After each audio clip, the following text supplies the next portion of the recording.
Salmo Kapitulo 4. Pag-ampo panahon sa gabii. Tubaga ako, O Dios, nga manlalaban ko, inigsangpit ko kanimo. Sa akong kalisdanan mitabang ka kanako. Kaluy ako karon ug dungga intawon ang akong pag-ampo. O katawhan, hangtod kanusa ang pagbiay-biay ninyo kanako. Hangtod kanusa ang pagmahal ninyo sa mga pulong nga walay bili og pagsunod sa bakak. Timan-i baya ninyo nga gipili sa Ginoo ang matarong aron maiya og mamati siya sa akong pagsangpit kaniya.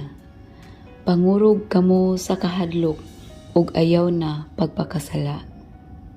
Pamalandongi kini samtang mag-inusara kamo sa inyong mga lawak. Ihalad sa Ginoo ang hustong halad ug salig kamo kaniya.